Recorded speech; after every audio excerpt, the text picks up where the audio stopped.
قیامت کی بڑی علامت دجال کا نکلنا ہے۔ احادیث مبارکہ میں دجال کا ذکر بڑی وضاحت سے آیا ہے، اور کمال کی بات یہ ہے کہ ہر نبی علیہ الصلوۃ والسلام نے دجال کے فتنے سے اپنی امت کو ڈرایا ہے۔ دجال ابھی آیا نہیں ہے اور کسی کو پتہ نہیں ہے کہ اس وقت وہ کہاں ہے، لیکن روئے زمین پر ایک صحابی ایسے گزرے ہیں جنہوں نے دجال کو دیکھا بھی ہے، اس سے ملاقات بھی کی ہے اور اس سے بات چیت بھی کی ہے۔ ایک مرتبہ پیارے آقا علیہ الصلوۃ والسلام نے اچانک اپنے صحابہ کرام کو جمع فرمایا اور خطبہ دینے کے لیے ممبر پر تشریف فرما ہو گئے۔ تو نبی کریم علیہ الصلوۃ والسلام نے فرمایا کہ امین داری نے مجھے بتایا کہ وہ 30 افراد تھے اور ایک شپ میں، ایک کشتی میں سفر کر رہے تھے کہ طوفان آ گیا اور وہ بھٹک گئے۔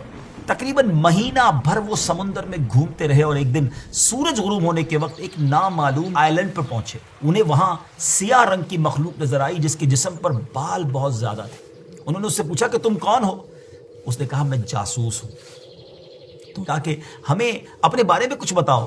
اس نے کہا کہ نہ میں تمہیں کچھ بتاؤں گا نہ تم سے کچھ سنوں گا، تم اس بت خانے میں جاؤ، وہاں ایک شخص تمہارا بڑی بے چینی سے ویٹ کر رہا ہے، وہی تمہیں کچھ سنائے گا بھی بتائے گا بھی۔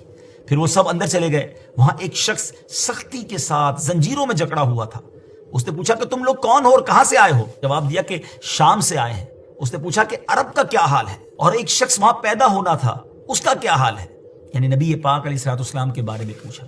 صحابہ کرام نے کہا کہ وہ اچھے حال میں ہیں اور ابتدا میں ان کی مخالفت ہوئی، مگر اب تو تمام عرب پر وہ غالب ہو گئے ہیں۔ اس نے کہا اچھا زغر کے چشمے کا کیا حال ہے؟ انہوں نے جواب دیا کہ وہ بھی اچھی حالت میں ہے، لوگ اس سے پانی پیتے ہیں، اس سے کھیتی باڑی بھی کرتے ہیں۔ پھر اس نے پوچھا کہ عمان اور بیسان کی کھجوروں کا کیا حال ہے؟ انہوں نے کہا کہ اس میں ہر سال پھل آتے ہیں۔ یہ سن کر اس شخص نے 3 چیخیں ماری اور بولا کہ میں دجال ہوں۔ کہتا ہے قریب میں آزاد ہو جاؤں گا اور زمین کا چپا چپا گھوموں گا اور اس کا کوئی حصہ نہیں چھوڑوں گا سوائے طیبہ کے، کیونکہ مجھ میں وہاں جانے کی طاقت، وہاں جانے کی پاور نہ ہوگی۔ نبی پاک علیہ الصلوۃ والسلام نے فرمایا کہ مجھے بہت خوشی ہوئی کیونکہ طیبہ یہی شہر ہے۔ بعض روایت کی روشنی میں یہ بات بھی کہی جاتی ہے کہ دجال کو حضرت سلیمان علیہ الصلوۃ والسلام نے قید کیا تھا، اور حدیث پاک کے مطابق یہ مشرق یعنی ایسٹ کی سائیڈ موجود ہے۔ دجال کا فتنہ تاریخ انسانی کی ابتدا سے لے کر انتہا تک تمام فتنوں سے بڑا اور خطرناک فتنہ ہے۔ مختلف احادیث میں دجال کا جو حلیہ بتایا گیا ہے وہ یہ ہے کہ دجال ایک جوان مرد ہوگا، لمبا قد ہوگا، جسم بہت موٹا ہوگا، ایک آنکھ سے کانا ہوگا، اور ایک کانی آنکھ ایسی ہوگی جیسے پھولا ہوا انگور، اور جبکہ اس کی ایک آنکھ خون آلود ہوگی۔ اس کا سینہ چوڑا ہوگا اور ذرا سا اندر کی طرف دھسا ہوا ہوگا۔ دجال کی پیشانی چوڑی ہوگی اور دونوں آنکھوں کے درمیان کاف فا را یعنی کافر لکھا ہوگا۔ دجال کے نکلنے سے پہلے دنیا بہت بری حالت میں ہوگی۔ اس کے نکلنے سے 3 سال پہلے سے اس دنیا میں خشک سالی پھیل جائے گی، خشک سالی کا گویا سال پھیل جائے گا۔ علمی اور روحانی قحط بھی برپا ہوگا۔ دین کے معاملے میں لوگوں میں کمزوری پیدا ہو چکی ہوگی، علماء اور دیندار لوگوں کی قلت ہوگی۔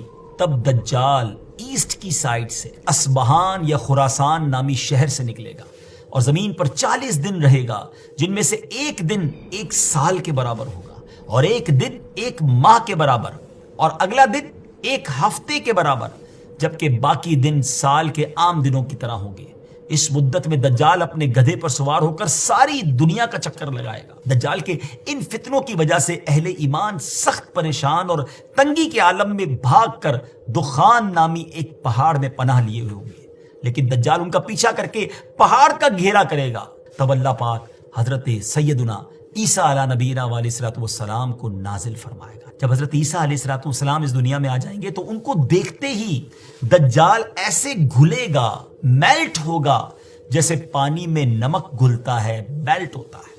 آپ علیہ الصلوۃ والسلام دجال کو مقام لد پر قتل کریں گے اور اس کے فالوورز میں سے ایک بھی کسی کو بھی زندہ نہیں چھوڑیں گے۔ یہ فتنہ بہت شدید ہوگا ناظرین۔ نبی پاک علیہ الصلوۃ والسلام نے فرمایا جو سورہ کہف کی پہلی 10 آیتیں یاد کرے گا دجال کے فتنے سے محفوظ رہے گا۔